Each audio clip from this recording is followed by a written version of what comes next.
You ever notice how loud the world feels when you don't really belong to it? You scroll through social media and it looks like everyone is out at dinner, on trips, at weddings, in group chats that never stop buzzing. Meanwhile, your phone is quiet, maybe painfully quiet. You tell yourself you like your space. You say you're just introverted.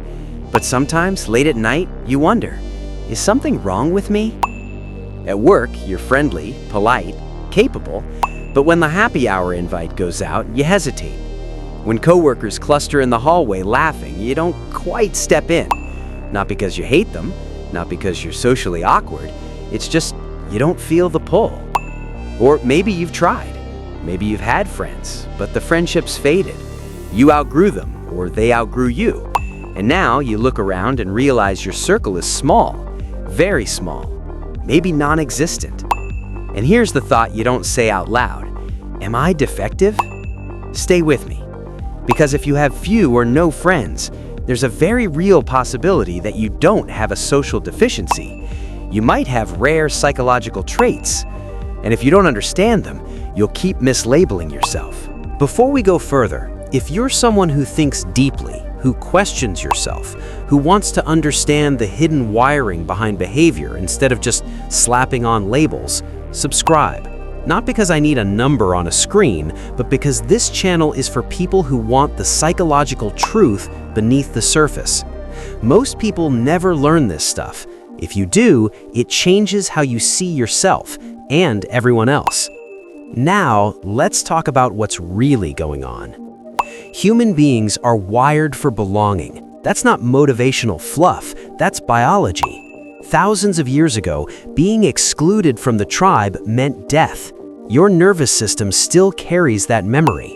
When you feel left out, your brain doesn't treat it as a mild inconvenience. It activates the same pain centers as physical injury.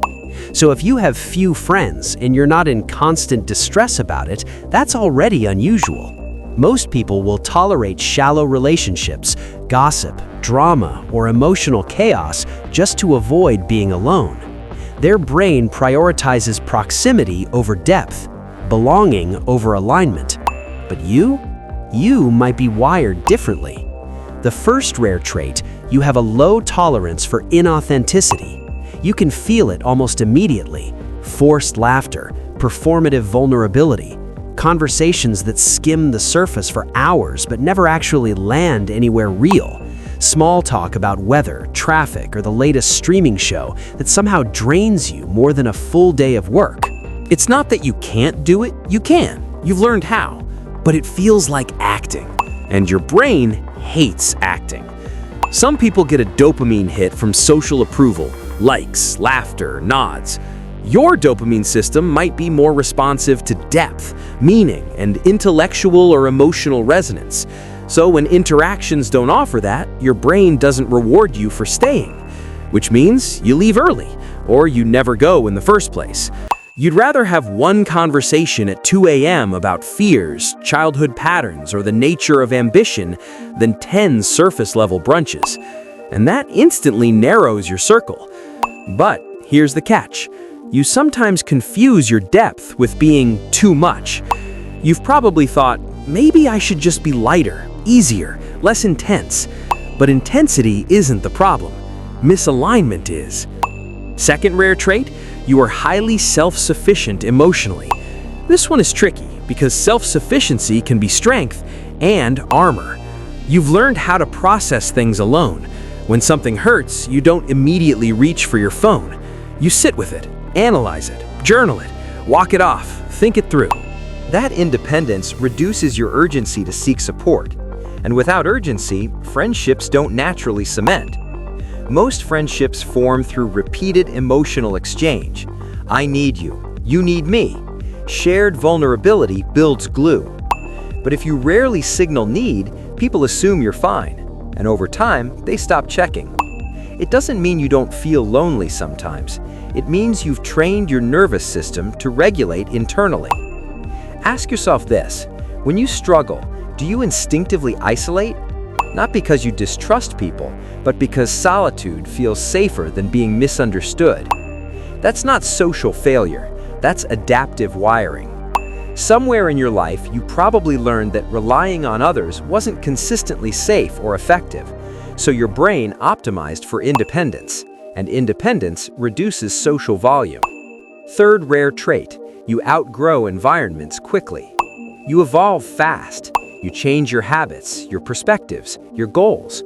You question your beliefs. You consume information. You self-reflect. And then one day you look around and realize the conversations haven't changed. The same jokes, the same complaints, the same cycles.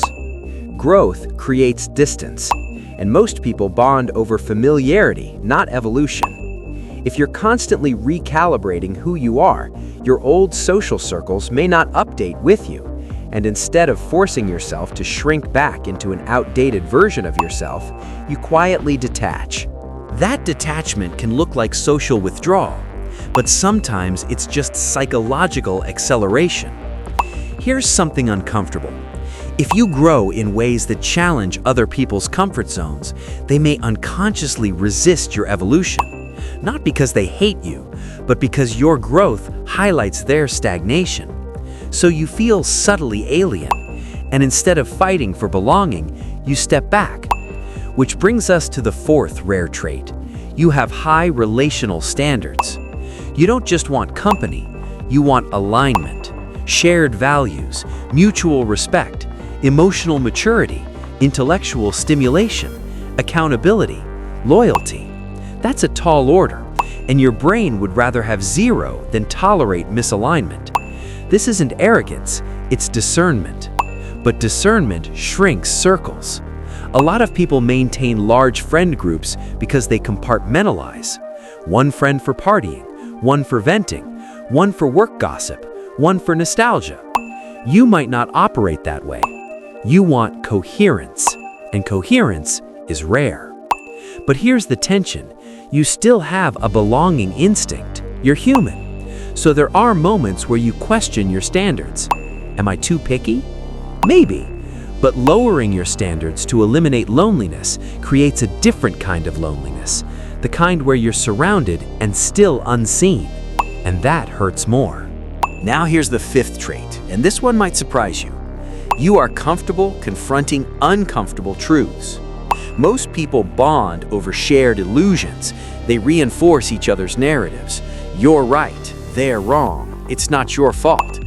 You, on the other hand, question narratives, including your own.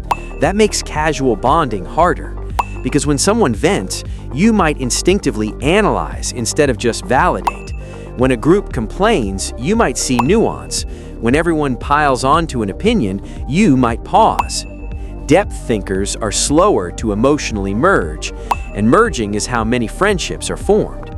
So you stand slightly apart, observing, processing, not fully blending. That can be lonely, but it's also power. Let's pause here. If you're still listening, I want you to notice something. Understanding this already changes your posture in the world. When you know your wiring, you stop pathologizing it. You stop chasing belonging at the expense of identity. That alone gives you leverage in dating, in business, in leadership, in influence. Because clarity is attractive. Self-awareness is magnetic. Now, I need to introduce something important. Not having many friends can come from wounds, trauma, social anxiety, avoidant detachment, depression. But it can also come from differentiation. The key difference? Fear shrinks you. Discernment refines you. So ask yourself honestly, are you isolated because you're afraid or because you're selective? If it's fear, that's work to do. If it's selectivity, that's ownership to embrace. And here's where it gets even deeper. When you have rare traits, you statistically reduce compatibility. That's math, not tragedy. If 70% of social bonding happens around shared routines, pop culture, group identity, or external validation, and you're wired to seek depth, autonomy, and growth, your pool shrinks dramatically. That doesn't mean your people don't exist. It means they're rare too. And rare people are harder to find because they're often alone, thinking the same thing you are. Isn't that ironic? You might be surrounded by people who feel just as disconnected, but none of you initiate because you're all cautious with energy. So here's a pattern interrupt. What if your lack of friends isn't a verdict, but a filtering process? What if your nervous system isn't broken, but calibrated? That reframes everything. It doesn't mean you should isolate forever. Humans still need connection, touch, shared laughter, witnessing. But it means you stop chasing quantity to prove worth.